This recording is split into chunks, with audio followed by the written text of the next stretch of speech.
In this video, we're going to focus on one of the major topics in Module 5, and that is the relationship between electric field and electric potential. Electric field is related to electric potential in the equation that electric field is equal to the negative of the gradient of electric potential or voltage.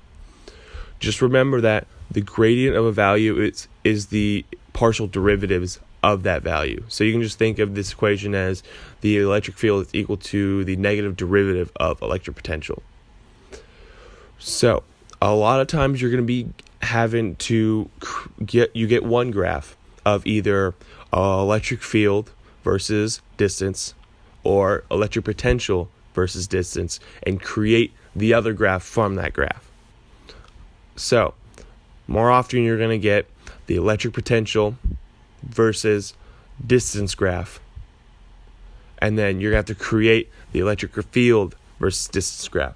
So we have an example here today of an electric potential graph versus distance graph, and we're going to create a electric field versus distance graph from our equation of electric field is equal to the negative gradient of electric potential.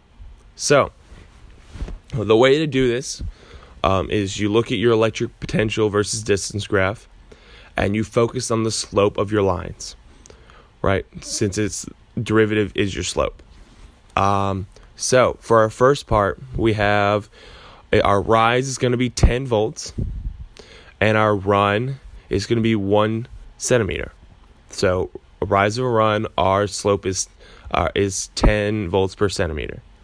So if we're going to when creating our electric field graph, we need to remember that first there's a negative sign in our equation.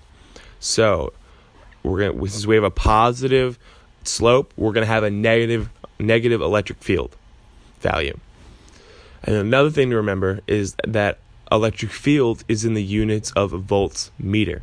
So since we were given our distance, our x value, in centimeters, we need to convert it to meters when plotting our electric field graph. So since we got a slope of 10 volts per centimeter, that's going to turn into 1,000 volts per meter, since we're converting. And then since it needs to be negative, so our total for electric field from 0 to 1 on our electric field graph is going to be negative 1,000 volts per meter. And since our slope was constant from 0 to 1 on our electric potential graph, we're going to have a flat line at that value of that slope for our electric field graph. All right. So for our next part, it's going to be a negative slope. It's going to be the same value because the rise over run is the same, except one, it goes on for 2 centimeters, and it's a negative slope. So that means our electric field value is going to be positive. All right, and so for the next part, we have it's going to be the same thing as the first part, where it's a positive slope for 1 centimeter of 10 volts. So that's become negative 1,000 again. And then you can see on our electric potential graph that the slope is less.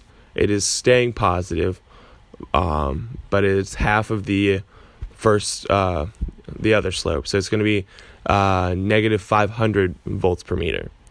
And then our last part of our graph is a negative slope, and it's 500 volts per centimeter, or it's going to be 5 volts per centimeter, which is going to turn into positive 500 volts per meter on our electric field graph. So if you ever have a moment in the electric potential versus distance graph, if it's ever flat, the line is ever flat, and that means the slope is 0, that means your electric field graph is going to be 0. So the overall takeaway from this video should be that to remember that electric field is equal to the negative of the gradient or derivative, in more simple terms, of the electric potential, and that when given the graph of electric potential or electric field, you should be able to use that equation to create the other graph, right? So yeah, that is our video.